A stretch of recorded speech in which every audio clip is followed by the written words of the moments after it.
കഴിഞ്ഞ 15 ദിവസമായി നടന്നുവന്ന മഹാമാഘ മഹോത്സവത്തിന് ഇന്ന് തിരുനാവായയിൽ സമാപനമാകുമ്പോൾ ആരാണ് എഴുതിയത് എന്നറിയില്ല. സമൂഹ മാധ്യമങ്ങളിൽ പ്രചരിക്കുന്ന ഒരു കുറിപ്പ് അത് പ്രേക്ഷകർക്ക് മുന്നിൽ പങ്കുവയ്ക്കുകയാണ്. കുറെ കാറ്റാടിക്കഴകൾ കുഴിച്ചിട്ട് കുറച്ചു പലകകളും നിരത്തി നിളയ്ക്കു കുറുകെ ഒരു നടപ്പാലം, 10 500 1000 സംഖ്യകൾ, കുറച്ചു പൂജാരിമാർ. അവർ നിലവിളക്ക് കത്തിച്ചു വെച്ച് പൂജ ചെയ്യും. അധികം കൊട്ടിഘോഷിക്കാത്ത കേരള കുംഭമേള മഹാമാഘം തീരും. ഗംഗാമയ്യയുടെ തീരങ്ങളിൽ നിറപ്പകട്ടോടുകൂടി സന്തോഷ് ശിവന്റെ ക്യാമറയ്ക്ക് മുന്നിൽ കാണുന്നത് പോലെയുള്ള ഒരു ആരതി ഇവിടെ ആരെങ്കിലും പ്രതീക്ഷിച്ചിരുന്നുവോ? കൂടിപ്പോയാൽ 5000 ആൾക്കാർ മാത്രം 10-20 ദിവസങ്ങൾ കൊണ്ട് വന്നു പോകുമെന്ന് കരുതിയ കേരള കുംഭമേളയ്ക്ക് ദിവസവും ലക്ഷങ്ങൾ വന്നു പോകുന്നത് നിങ്ങൾ കണ്ടുവോ? കാശിയിലും ഋഷികേശിലും ഒക്കെ നടക്കുന്ന ഗംഗാ ആരതി ഇവിടെ മലപ്പുറത്ത് അതേ പകിട്ടോടുകൂടി ഇവിടെ ഉണ്ടാകുമെന്ന് നിങ്ങൾ ആരെങ്കിലും കരുതിയോ? ആരാണ് മുൻപ് 250 വർഷങ്ങൾക്ക് മുന്നേ ഇവിടെ ഉണ്ടായിരുന്നു എന്ന് പറയുന്ന മാമാങ്കം പുനർനിർമ്മിച്ചത്?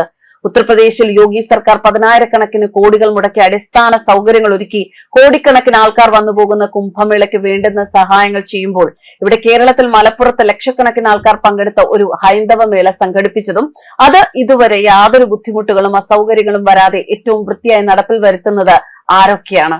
കഴിഞ്ഞുപോയ വിജയദശമി നാളുകളിൽ കാശ്മീർ മുതൽ കന്യാകുമാരി വരെയും കച്ച് മുതൽ അങ്ങ് കാമാഖ്യ വരെയും 10,000 ലക്ഷക്കണക്കിന് പദസഞ്ചലനങ്ങൾ നടക്കുന്നത് നിങ്ങൾ കണ്ടിരുന്നുവോ? അങ്ങ് യുപിയിൽ രാമജന്മഭൂമിയിൽ 500 വർഷങ്ങൾക്ക് ശേഷം നടക്കുന്ന ഉത്സവങ്ങളും ദീപാവലിയും എല്ലാം നിങ്ങൾ കാണുന്നുണ്ടോ? 400 വർഷങ്ങൾ കാശിയിലും വന്ന മാറ്റങ്ങൾ നിങ്ങൾ അറിയുന്നുണ്ടോ? അതിജീവനത്തിന്റെ 1000 വർഷങ്ങൾ അങ്ങ് പടിഞ്ഞാറ് തീരത്ത് സോംനാഥിൽ ആഘോഷിക്കപ്പെട്ടത് ദിവസങ്ങൾക്ക് മുന്നേ മാത്രമാണ്.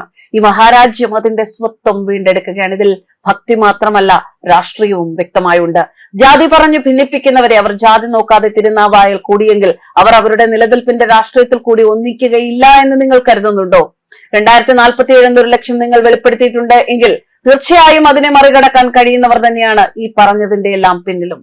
നമ പാർവതി പതയെ, ഹർ ഹർ മഹാദേവ്. ഇങ്ങനെയാണ് ആ പോസ്റ്റ് അവസാനിക്കുന്നത്.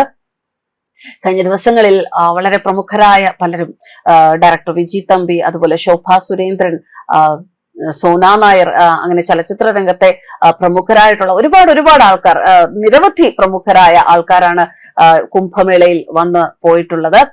ശ്രീ കുമ്മനം രാജശേഖരൻ, അങ്ങനെ ഒരുപാട് പേരാണ് കുംഭമേളയിൽ വന്നു പോയിട്ടുള്ളത്.